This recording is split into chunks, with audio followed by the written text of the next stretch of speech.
የአላህ ሰላምና እዝነት የነቢያቶች መደምደሚያ በሆኑት የአላህ መልእክተኛ ነብዩ መሐመድ ላይ ይስፈን። የተወደዳችሁና የተከበራችሁ ውድ የዋኢቲ ተመልካቾቻችን ሰላምታችን በያላችሁበት ይድረሳችሁ። አሰላሙ አለይኩም ወራህመቱላሂ ወበረካቱ። ይህ ከተጻፈው የተሰኘው ፕሮግራማችን ነው።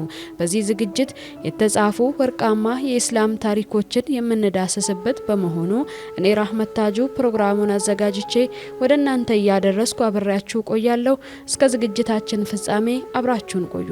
ከተጻፈው ክፍል 12 ይጀምራል።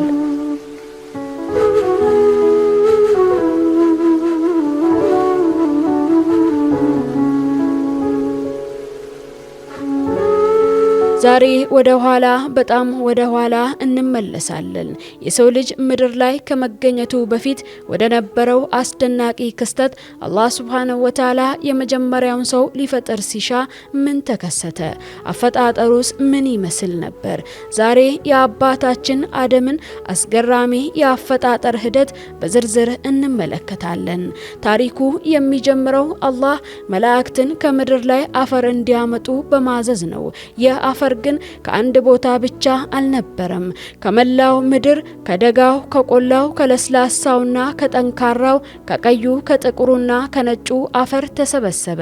ለዚህም ነው ዛሬ የሰው ልጆች በባህሪያችን በመልካችን የተለያዩ የሆን ነው። አንዳችን ቁጡ፣ አንዳችን ሩህሩህ፣ አንዳችን ነጭ፣ አንዳችን ጥቁር የሆን ነው። ከዚያ ከተሰበሰበው የአፈር አይነት የተነሳ እንደሆነ ነብዩ ሰለላሁ ዐለይሂ ወሰለም አስተምረውናል። የአፈር ከውሃ ጋር ተደባልቆ የሚለጠጥ ጭቃ ሆነ። ከዚያም ጠንካራና ድምጽ የሚያወጣ ደረቅ ያለ ሸክላ እስኪመስል ድረስ ተቀረጸ። ከዚያም አላህ ሱብሓነሁ ወተዓላ በእጁ አሁን ያለውን የሰው ልጅ ቅርጽ እንዲይዝ አድርጎ ሰራቸው። እርዝመታቸው 60 ክንድ እንደነበረና የጀነት ሰዎችም ጀነት ሲገቡ የአባታቸውን ቁመት ይይዛሉ። አባታችን አደም አለይሂ ሰላም ገና ነፍስ ሳይዘራባቸው ለረጅም ጊዜ በጀነት ውስጥ ተቀምጠው ነበር። መላእክቶችም ይህን አዲስና የተዋበ ፍጡር በአግራሞት ይመለከቱታል። ኢብሊስ ግን በቅናትና በጥርጣሬ ዙሪያውን ይዞር ነበር። ውስጡ ባዶ መሆኑን ሲረዳ ይህ ፍጡር ራሱን መቆጣጠር አይችልም በማለት ይንቀው ነበር። ነገር ግን ያ ዝምተኛ አካል በውስጡ ታላቅ ምስጢር ሊይዝ መሆኑን ኢብሊስ አላወቀም። ያ ታላቅ ቀን ደረሰ። አላህ ሱብሓነሁ ወተዓላ በታላቅ ጥበቡ በዚያ ከአፈር በተሰራ አካል ውስጥ ነፍስ እንዲዘራበት አዘዘ። ነፍስ በአባታችን አደም አለይሂ ሰላም አካል ውስጥ መጓዝ ጀመረች። ነፍሷ ጭንቅላታቸው ጋር ስትደርስ አደም አስነጠሳቸው። አላህም በአንደበታቸው ላይ እሱን ማመስገንን ጣለባቸው። እናም አልሐምዱሊላህ አሉ።